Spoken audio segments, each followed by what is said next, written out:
Hi everyone and welcome to this tutorial on virtual meetings. I'm Sharon Senior, Director of Membership here at North West Employers, and I'm joined by my colleague Alana, and I am the Membership Lead here at North West Employers. So as you'll know, and we've certainly heard it from lots of our members, with the recent COVID-19 crisis, we're all having to become much more digitally savvy and much quicker than we perhaps anticipated. So what we wanted to do was just give you a short guide to some of the hints and best practice about running virtual meetings, whether that be for something quite informal, it's a catch up with colleagues, with people that you know, or whether it's the more formal council committee meetings and cabinet meetings that we know many of you are starting to explore. So we wanted to just give you the opportunity to hear some of the best practice, as I say, and top tips from us to think about how you can have that confidence to do this more effectively. And I think it's important that we recognise this is more, like Sharon said, more around the top tips, standard etiquette, because there are so many platforms out there. So you might have used Zoom or Microsoft Teams. There's a few GoToWebinar, GoToMeeting. The general principles are typically the same throughout, and kind of the etiquette would be the same, but actually the platform may depend on your organisation and what they allow, or just your personal preference or the type of meeting that you're having. Okay, and there's a number of different benefits really. It might not feel like that at the time when you're trying to get used to all these different platforms and who's doing what, but actually, you know, we found that it does make you quite productive. You can have some really focused conversations, and actually at the time when we're all self-isolating, it's a really good way of connecting with your colleagues, with your constituents, with officers back at the council. So it is a really good way of as I say, staying connected, but it's just about making it feel right for you really, and understanding kind of how you can best use the technology to keep you connected and collaborate and work together. And I think the important thing for us is that we know everybody's on a learning curve with this. So we might not get it right. And, you know, I think there is something about feeling comfortable to have a go and play with it, see what you can do. But what we're hoping for is that, as I say, we can share some of the things that perhaps we've either got wrong or we've got right that will help make this journey a little bit easier for you. So what we thought we'd do was cover it from a number of different angles. So there's the personal perspective. So what is it like to be, you know, kind of running back-to-back meetings with videos and you're in front of people all of the time, but also some of the technical stuff, and also some of the preparation. So how can you make it a little bit easier for yourselves to do some of the prep in advance, and then how can you use some of this for the more informal meetings, as I say, some catch-ups with colleagues, or actually the more formal council cabinet committee meetings that you'll find yourselves in. So we're going to start off with getting yourself set up. So I guess this is once you set up and kind of you're happy with how everything's set up, that'll typically save you some time during the meeting because you know everything's correct and you're ready to go. I guess the first thing that I do when I'm setting up is make sure that my chair's in the right place, kind of I'm facing my laptop and it's at eye level to make sure that people can see me at this level rather than seeing my chin or the top of my head, and just making sure I'm not slouching. So like you would do if you were sat in another conference or another kind of larger council meeting that you have, just make sure you sat there, your posture's right and you're feeling ready to go. And I think there's some other stuff around the technology as well. So, you know, testing out if you're going to use a different platform. So if somebody's inviting you to a Microsoft Teams meeting, or you're using Skype, or you're using Zoom, all of the things you know, that are available, perhaps try it out, just check your internet connection, think about you know, your Wi-Fi, making sure that you've got that accessibility so that you're not running the risk of, you know, kind of crashing on you part way through. And I think what we found is most colleagues understand that, you know, not everybody can access everything. So quite a lot of people are sending out a test invitation to a meeting just to be able to get you, you know, to test that platform. I think some of the other things that we found practically helpful as well are letting people who, you know, if we're all working from home or from a different location, let the people who you might share your home with know that you're going to be on a meeting call, so that you don't get any distractions, you turn your phone on mute, that kind of thing. So it's some of the things that you might think, well, that's really common sense, but actually you're in that kind of professional setting, but sometimes it's harder when you've got your home comforts around you, that you actually feel that you're at home and not necessarily work and not that professional kind of environment. So it is just thinking about that, and even stuff, what's in the background of your wherever you're working from. Some functionalities do enable you to blur the background, so you can actually block it out. So if there's things that you'd rather people didn't see, then you can blur the background out as well. So it's just making sure that actually what people see is what you want them to see. And one of the things that I've found is on your laptop, you can just test your camera. So sometimes if I've changed locations in my a dining room, I'll put the camera on first to see what that looks like, rather than finding out halfway through a meeting that I've got all the light behind me and nobody can see my face. So it's practical things like that you can do just around your natural lighting and making sure that your room's well lit.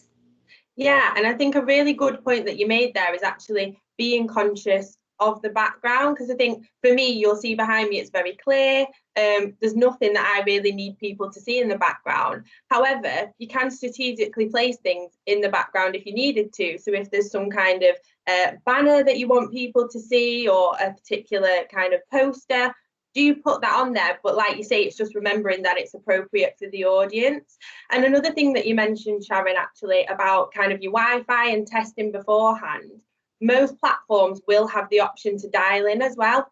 So remember, we're working with technology. Depending on where you live or what your Wi-Fi is like, it might not always be the most reliable, but you can always dial in as well, typically. So double check that beforehand as well.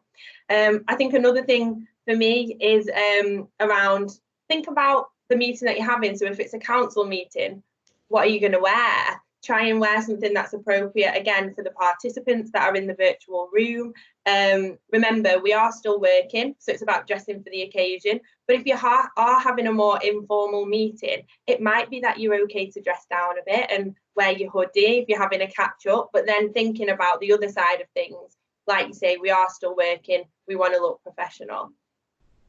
Okay, so that's some of the getting yourself set up and the things just to practically take into account. But there's also the personal side, and I know we've certainly reflected as a team that having the technology to do all these kind of meetings and stay connected is fantastic. But actually, particularly in the first few weeks, we were finding that we were having lots and lots of like back-to-back meetings, and you were going from one video meeting to another. And there is quite a lot of research out there that said that in itself is quite draining, because there is something about you'll all be familiar with having meetings and being in rooms with people, but there's other people then. Whereas this, so like for us now, it's kind of very much intense, focusing on the person that you can, or the people that you can see on the screen, and you don't necessarily have the same kind of body language. You only see kind of from here, so you are focusing on how has that landed, what are they thinking, what's going on, and actually if you're distracted, you can see yourself on the screen sometimes, and that can be distracting. So there's a whole load of stuff going on, so there is something about using the technology but being kind to yourself as well. So give yourself regular breaks, and if you were thinking of planning a meeting like this, perhaps only do it for an hour and a half, not have too many back-to-back meetings, because it is quite intense, so it takes a little bit of getting used to. So that's just something to think about, and it's different for us all, really. So I think there is something about being patient with other people who are perhaps trying to join the calls and haven't mastered the technology, but being supportive. And as I say, I think everybody recognises that we're all learning, so let's just kind of help each other really in finding out what how to make the best use of it. Yeah, and I think another really important point to make, and you kind of touched on it there, is that do what makes you feel comfortable. So actually do what's appropriate for you. So as a host, and we have done a few webinars over the last few weeks, and this is feedback that has come from some of the hosts of those webinars. It's really good to see your audience. If you were in a normal meeting day to day, you'd be able to see who you was talking to. And I think there's no replacement for that in-person, face-to-face interaction. But actually, if you can see the audience, it's lovely. However, if you don't feel comfortable in front of the camera, then just don't feel obliged to do so. If you want to sit there and listen to others speak and feel that you haven't got anything to contribute, then that's okay. But equally, if you want to get involved and be on the video, or put some messages in the chat, then again, do that. So I guess really important is that you feel comfortable with the technology and the platform that you're using. And I suppose that the final thing to say on that around the personal stuff is that the people that you're speaking to, they are the people that you'll speak to on a regular basis, no doubt. So, Yeah. so you are used to seeing them, you are used to communicating with them. It's just via a different route, really. So again, it's not letting the technology get in the way of that. Seeing it as more of an enabler, really, than a barrier to keeping those conversations going. So we've covered a little bit about the setup and what it means for you personally. What we wanted to look at next was some of the standard kind of video call etiquette, and then we'll move on to the more formal kind of council meeting. So Alana, I think you're going to take us through some of the standard video calling etiquette, please. Yeah, definitely. So I think, like you say, there is standard etiquette that you would have for a meeting anyway. So if you're in a meeting, you wouldn't interrupt somebody, or you would pay attention and listen to the speaker. That's exactly the same that you would expect in a video call. I think obviously there's different kind of etiquettes that come with being on a video call. So if you're not speaking, sometimes it's nice to just mute yourself, because then there's no background noise. And often what will happen is, if there is a host, they'll invite you then to unmute yourself to speak. So I think that's a really good practice to get into. Like I said, pay attention to the speaker and the conversation. If the numbers are quite large, then often if there are people coming in at different points, it can be hard to follow. So you just don't want to miss anything if you can avoid it. But that being said, if you do kind of miss anything, don't worry, because the recording, it usually is recording and it should be shared with you after. But do feel that you can ask for that recording as well, if you need to pick up anything and kind of take any note. Another thing, again, I would say, as it's just me and Sharon today, we introduced ourselves at the beginning of the call. If you've got a large council meeting with several people on there, it'd be good when you are unmuted and invited to speak to just introduce yourself. So just to say, hi, it's Alana talking from North West Employers. My question is, and go from there. It just all helps with the flow of the conversation, really. And I think we've mentioned some of the chat facility, and I think different platforms will have that, and where that comes into its own, I think, particularly if you're either chairing or hosting a virtual meeting, then especially if you've got quite a few people on, it could turn into a bit of a free-for-all. And I know we practice this kind of with our own team meetings. So most of the platforms will have the functionality, as I say, to either open up a chat window that appears at the side of the screen, and what you can do is you can invite people, if they want to speak or they've got a question, to actually put the question or flag it up in the chat facility, and then you will be able to keep an eye on that. Or if you've got somebody working with you and supporting and chairing the meeting, then they'll be able to keep an eye on it and say, okay, if I could just come in there, we've got a question from, or we've got so and so would like to come in at this point, and it just helps you manage some of that conversation. So that might feel a little bit stilted, but actually we found it works really well in having somebody who's hosting and presenting the meeting, but then perhaps somebody working alongside you within the team, or a colleague who can monitor the chat facility and just give you a nudge. So some of the practical things that we've found is that you'll have somebody who's speaking, so like myself now, and then we might pause and say, so I'll just invite any questions, and then a colleague would come in and say, oh, well, we've had a few questions about da da da da da, and it just means that there's not all the pressure on you as the host to have the conversation, listen to people, and monitor the chat facility and look for questions coming in. So that is something that's quite practical that will help, because I think that can be a bit overwhelming if you think that it's all on you to manage everything. Yeah, and I've just a really interesting point I've picked up, Sharon, is that actually both of us seem to be using body language quite a lot. So we speak with our hands, and it's quite funny, but actually it goes back to a point of don't rely, although it's great and you would do that in a meeting anyway, try not to rely on just your body language. So if you're going to point to something behind you, or if you are sharing your screen and you want to refer to a page, try and highlight that as best you can. So describe what you're pointing, or use your mouse and highlight it there, just because although everybody should be focused and listening to what's going on, we're human beings. We're not going to have our eyes glued to the screen or glued to that person speaking 24/7. So just try and make it as clear as you can to what you're referring to. And one final point from me was actually remember to disable your pop-ups if you are going to share your screen. So there's nothing worse than when you are sharing your screen and then you have emails coming through, which I'm sure we're all really busy at the moment. And it just can be quite distracting for those that are looking at the presentation or whatever it is you're sharing on your screen. So I guess it goes back to that setup actually, is that disable everything and just close everything down so you are really focused and there's no distraction if you're sharing your screen. And I think the other thing to think about, and this perhaps becomes more relevant if you're running the more formal meetings, is that if you are invited to join a virtual meeting or you're hosting a virtual meeting, especially if you've got a number of people on, then again, it's standard practice to often mute everybody at the start apart from the speaker, so that means you don't get the chitter chatter kind of in background noise, but also then it gives you some sort of control. So this is where the chat comes in again, because if somebody then wants to pose a question, rather than just blurting it out and talking over people, it's a more manageable way of inviting those questions back in. So then as a chair, what you might say is, oh, I see we've got a question coming in from Alana at Northwest Employers. Alana, I'd like to invite you to put your question to the panel if you'd like to take your microphone off mute. And then again, it just manages the conversation. And the important thing is, again, at the end of your contribution, make sure you turn your microphone back onto mute, and then we don't get any embarrassing side conversations or anything like that. So it is really important.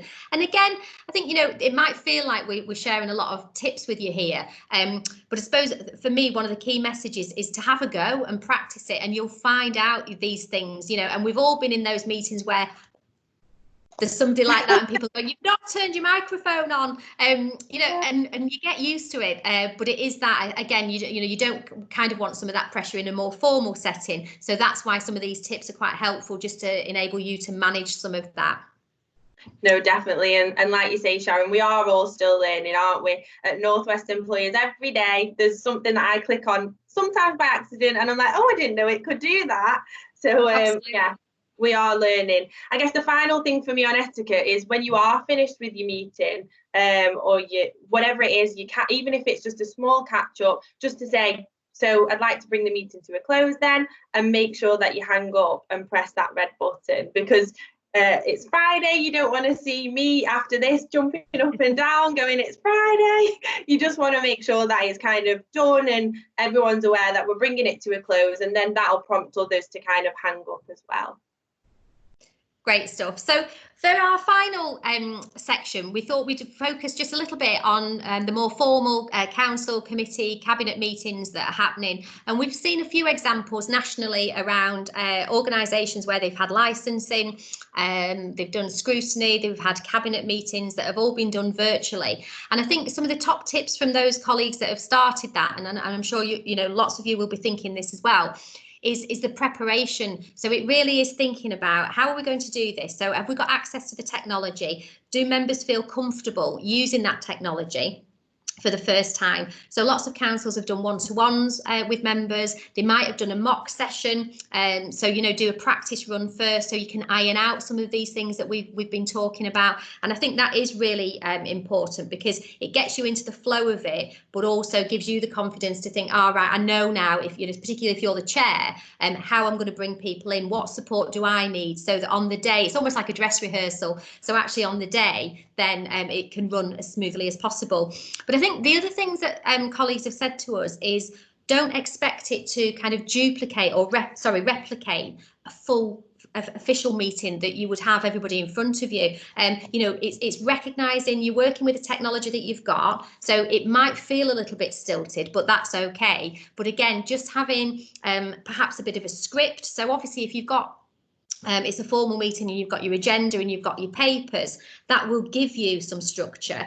But even at the start of it, it might be helpful to run through a bit of the kind of the housekeeping rules, if you like, for how you're going to chair the meeting. So I know when we've done our webinars with colleagues, we've put a screen at the start that explains if you want to access the chat, if that you're going to be on mute and how to bring in a question, that kind of thing. So these are all things that your officers will be able to support you with in terms of setting the meeting up. But again, it's putting those things in place that will stop any kind of problems on the day, really. So that's something just to think about in terms of the support and how perhaps your democratic services officers will be able to support you in that, in terms of fielding the questions or just keeping an eye on the smooth running of it. And again, IT departments have been fantastic in supporting councils to be more digital, kind of almost overnight. So colleagues in IT, I'm sure that they'll be on hand if there are any technical glitches on the day as well. And that's why Alana mentioned it before, lots of video conferencing facilities still have the audio dial-in as well. So if it all goes pear-shaped and you can't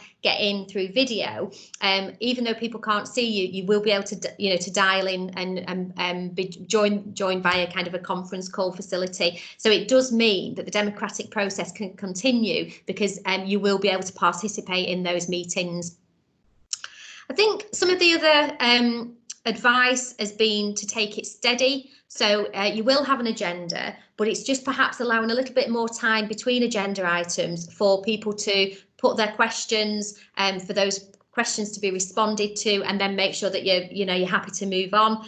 Again, some technology has voting options built in, or polling facilities. So if you need to take a vote on a particular item, then you can build that in, and that again gives you that opportunity to make sure that you've captured what the results or the outcome of the vote was, so that you've got that record for in case there's any queries afterwards. Because again, certainly for all of the formal council meetings, it is that record of the meeting that's taken place and any decisions that came out of it. So again, the technology does enable that, but it's just about giving yourself time to allow for some of those things to happen in due course.